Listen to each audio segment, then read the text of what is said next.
L'idée est venue d'après Hélène Harder, qui est la réalisatrice du film Fatma, une femme nommée Rachid. Elle a pensé que c'est très important que le livre puisse réapparaître euh, avec le film et qu'il ait une nouvelle vie avec une nouvelle traduction. Parce que ce livre qui a une longue vie et une histoire est passé est passé d'un carnet de notes à un témoignage précipité dans le temps, dans l'émergence de plusieurs témoignages au masculin sur la détention politique. Et donc, il a été fait dans la précipitation. C'était dans le temps Fatem Al-Mernissi qui m'avait encouragé à faire sortir mon livre, parce que je lui avais parlé quand elle m'a visité en prison. Je lui avais parlé de mes notes. Et donc, elle m'avait suggéré de publier ce livre. Mais je n'ai pris ce courage en main que en voyant que le témoignage sur la participation politique était au masculin. Et donc, le livre avait pris ce chemin pour répondre, pour lever le voile sur ce silence établi sur cette participation politique au féminin. Et d'ailleurs, avant la publication du livre, j'avais publié un article sur le journal que j'ai appelé La torture au féminin, où j'ai raconté cette histoire de notre enlèvement, de notre arrestation et de la torture qu'on a subie et de ce courage dont je prenais conscience avec le temps, de ce courage au féminin. Donc là, la traduction, bien sûr, la publication a été en arabe sous le nom Hadith al-Atama, c'est-à-dire Discours des ténèbres. C'est suivi d'une traduction à la hâte en français par le père Voin, un père qui a fait ça bénévolement. Dans le temps, c'était pour moi un exploit et l'éditrice Leila Chaouni l'a fait d'ailleurs dans un élan de combat et de lutte contre le silence de la violence à l'égard des femmes. Dans le temps, il y avait des associations qui avaient plusieurs témoignages pour briser le silence sur la violence familiale. Mais là, c'était un autre courage vraiment très particulier de briser le silence sur la violence politique à l'égard des femmes. Et moi, je parle du courage parce que dans le temps, Fatima Al-Mernissi a fait le premier pas en faisant une interview sur comment vous imaginez une détenue politique où elle m'a interviewé sur comment on a vécu cette expérience. Et je considère que cette interview était aussi un acte de courage. On s'est suivi l'acte de Leila Chami de publier le livre.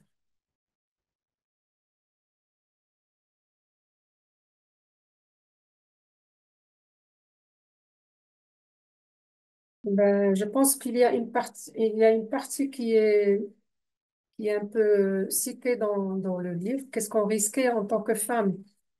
Et là, je reviens aussi sur cette traversée qu'a fait le livre grâce à cette nouvelle traduction de Souaid Labiz, qui a retraduit le livre de l'arabe au français.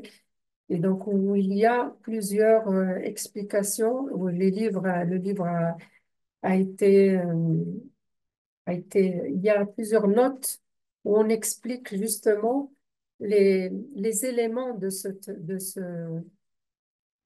situation par rapport aux femmes. Parce que parler des années de plomb, c'est vrai que les années de plomb, ça couvre une période au Maroc dont l'instance Équité et Réconciliation a fait l'état des lieux, et depuis les années 60 jusqu'aux années 90. Et mon livre a été publié en 2000, c'est-à-dire que j'ai attendu que cette page soit, cette possibilité soit, existe pour que je puisse publier un certain témoignage sur cette violence de l'État sur les femmes. Euh, donc, cette traversée cette nouvelle traduction permet d'expliquer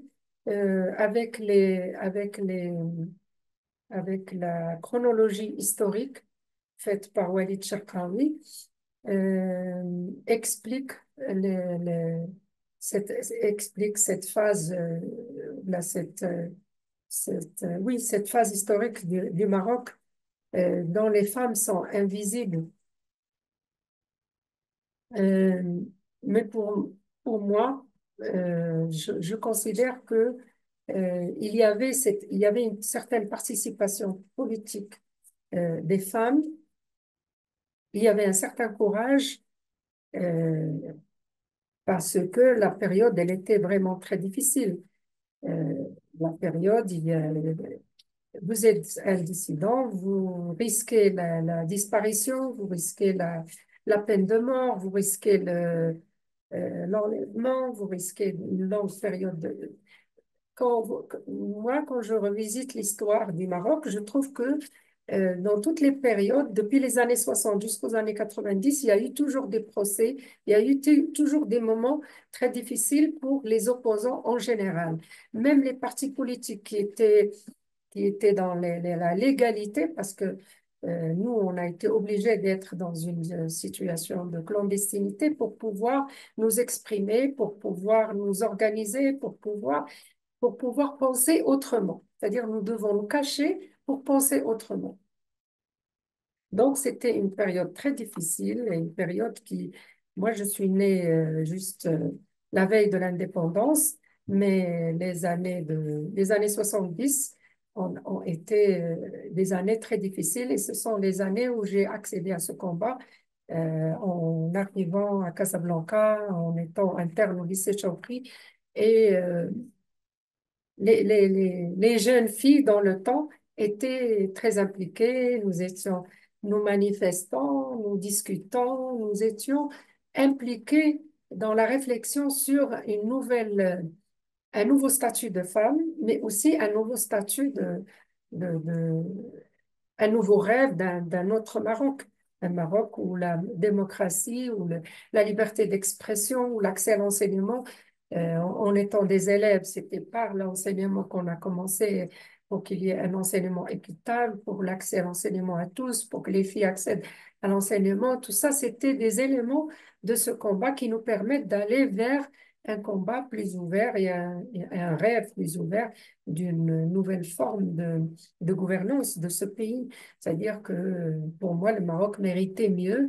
Et donc, c'est ça qui nous intéressait. C'est dans ce cadre qu'on s'organisait clandestinement, que j'ai adhéré à ce syndicat d'élèves qui était interdit. Et donc, cette période qui est marquée par tout ça, euh, j'ai été victime de cette arrestation, de cette disparition, j'ai connu aussi Darmoulay Shrif, mais aujourd'hui, j'ai honte de parler de Darmoulay Shrif alors qu'il y avait des femmes analphabètes, mères, épouses, sœurs de détenus politiques qui ont aussi connu Darmoulay Shrif, mais qui n'ont jamais pu parler de ça parce que ça faisait partie du familial, ça faisait partie du fait qu'on est de la famille, donc ce qu'on subit, on n'en parle pas en tant que femme. Donc, l'invisibilité de cette situation a été dévoilée par cette étude faite par l'IER, a été dévoilée par nos témoignages, que ce soit par d'autres ex-détenus politiques qui ont témoigné à l'IER, ou que ce soit par le livre que j'ai publié dans le temps, sur mon expérience, mais aussi sur les femmes du Moyen Atlas, un autre livre qui s'appelle Atlassienne, où j'ai retracé ce courage féminin et cette participation politique qui n'était pas au masculin, mais qui était pour moi une vraie participation politique à ce combat pour, euh, pour, euh, pour un nouveau Maroc, quoi.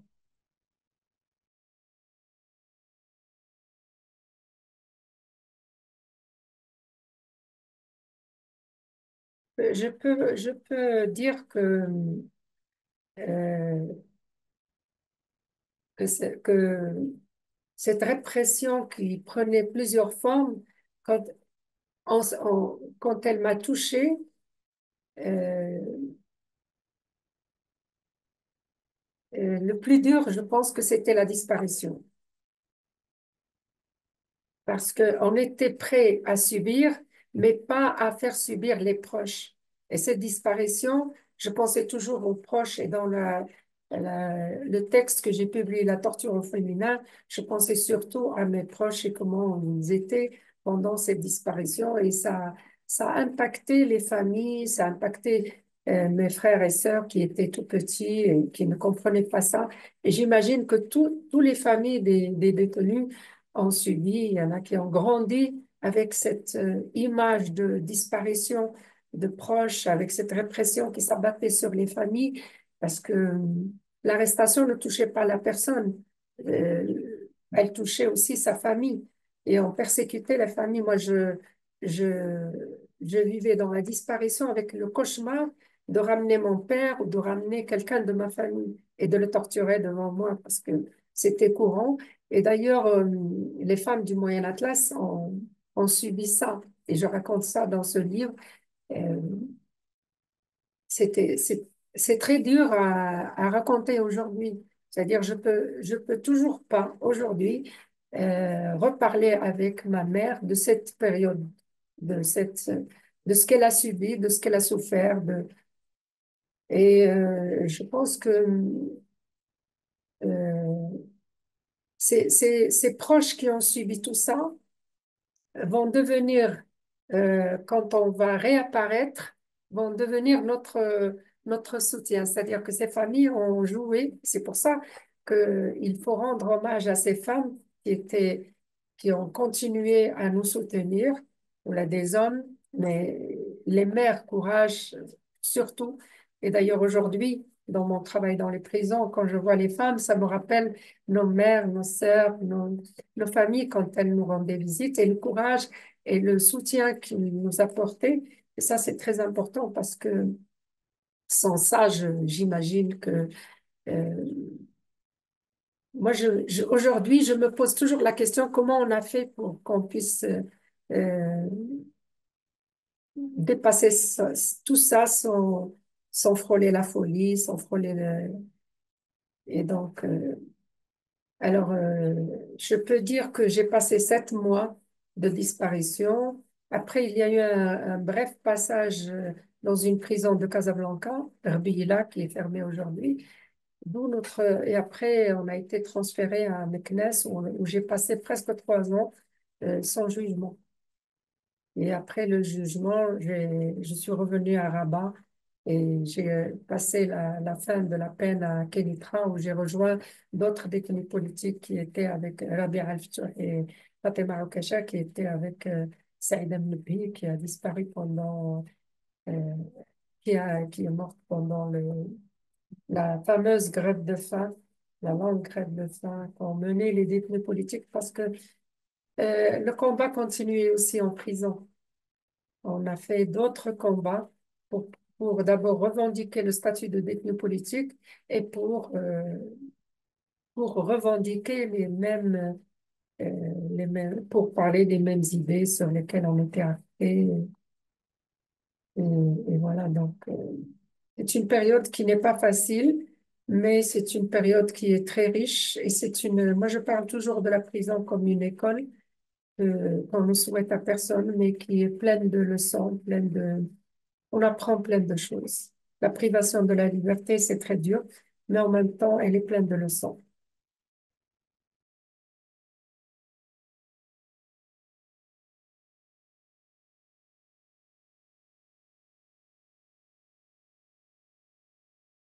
Alors d'abord, l'écriture pour moi est très importante parce que c'est une trace. J'ai toujours vu ça comme quelque chose de très important parce que c'est le moyen de lutter contre l'invisibilité. Euh, cette trace aujourd'hui, comme vous voyez, elle a toujours sa place.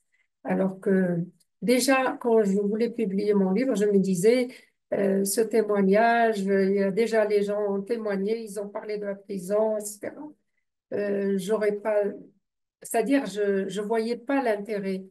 Mais quand le livre a été publié, je l'ai présenté pour la première fois, qu'il y a eu tout un public, quand j'ai eu les échos à l'étranger et que le livre euh, avec Fatima Mernissi a connu beaucoup d'échos et de présentations dans le monde et avec une anthropologue qui m'avait interviewé juste avant la publication de mon livre et qui avait écrit tout un, Suzanne Slimovic, qui avait écrit sur les années de plomb au Maroc et qui m'a qui m'a beaucoup incité à cette traçabilité.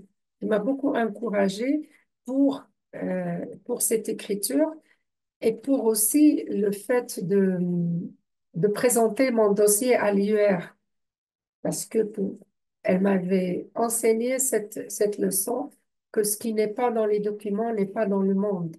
C'est-à-dire euh, et il fallait que ce témoignage passe par une institution, parce qu'au début, c'était pour moi un journal de prison, c'était une archive, mais cette archive est devenue, pour briser le silence, est devenue un outil de plaidoyer. Et aujourd'hui, je le vois. Aujourd'hui, je le vois en tant qu'outil de plaidoyer, surtout avec tout ce qu'on fait, tout ce qu'a fait Hélène, parce que c'est Hélène qui a eu l'idée de cette retraduction, de donner une nouvelle vie à ce livre pour la transmission, parce qu'elle disait toujours, nous, les jeunes, on est orphelins de cette mémoire. Donc, cette archive qui est devenue un outil de plaidoyer trouve aujourd'hui sa place dans la traduction qu'elle a eue en anglais. Euh, Elle est aujourd'hui étudiée en tant qu'œuvre dans la littérature carcérale et je trouve que euh, tout ce qui se passe en prison est très important. Au-delà du fait que ce travail est un outil de mémoire, est un outil de lutte contre l'invisibilité, ce qui se passe en prison, et je le vis aujourd'hui avec tout le travail que je fais dans les prisons, tout ce qui se passe en prison est très important. Et donc est très important à écrire, à transmettre, à échanger et à travailler dessus. Donc, le livre a été traduit en anglais, il a été aussi traduit en italien, en français, et, euh, et il est toujours, je trouve qu'aujourd'hui aussi, il a sa place.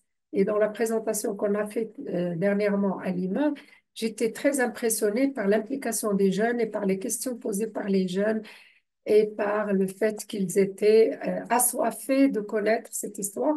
Et je pense que la soif, elle venait de cette découverte, de ce courage. Moi-même, j'ai dit, de ce courage féminin au moment où on dit nous sommes le sexe faible. Moi, j'ai découvert que on était plus fort devant cette expérience qui n'est pas facile, qui est très douloureuse et qui nous a forgés.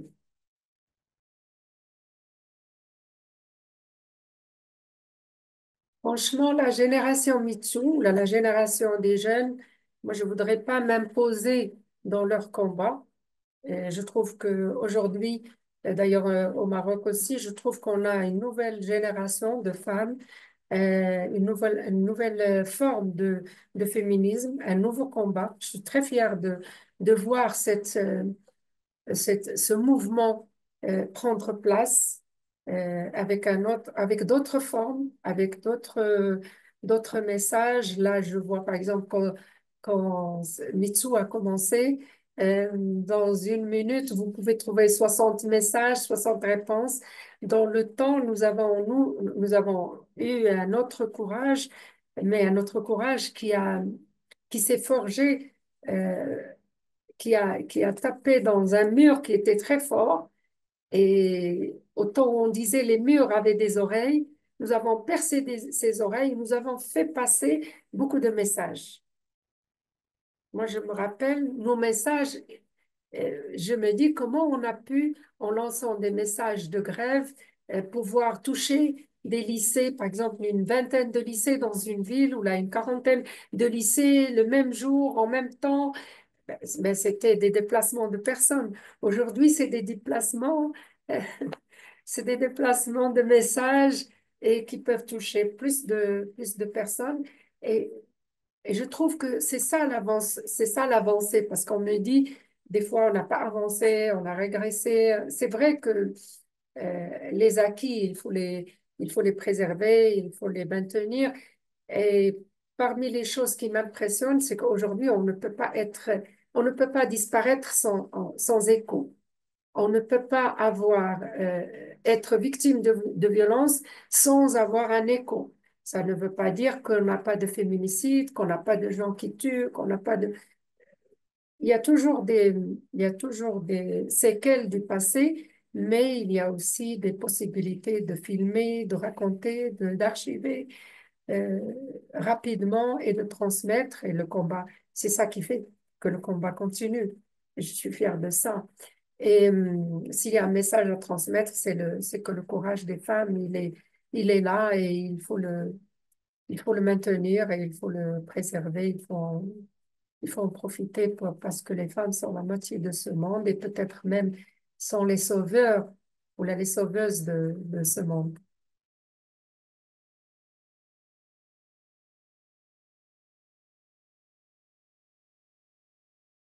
Le réengagement, je crois que c'est un choix, mais ça ne veut pas dire que les autres choix aussi ont leur place et nous sommes toutes engagées quelque part parce que, parce que il n'y a pas lieu de se reposer, il y a encore beaucoup de choses à faire.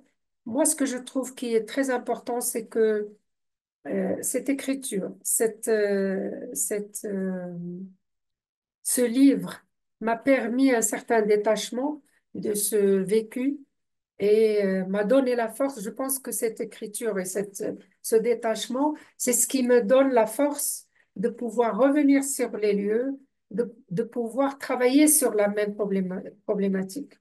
Je crois qu'une bonne partie de dépassement ou de détachement de cette situation me permet de revenir sur les lieux et de travailler sur la problématique parce que c'est pas évident, c'est pas facile et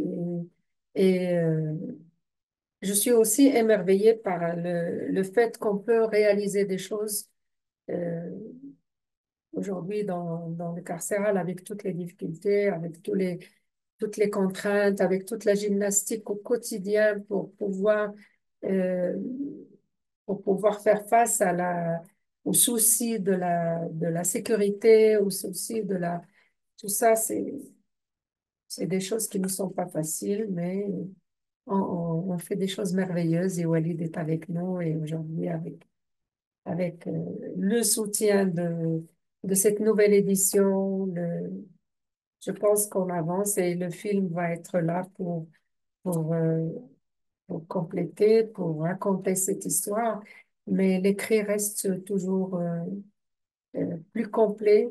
Et l'écriture complète les choses qui ne peuvent pas être faites que par l'image ou le cinéma. Donc voilà.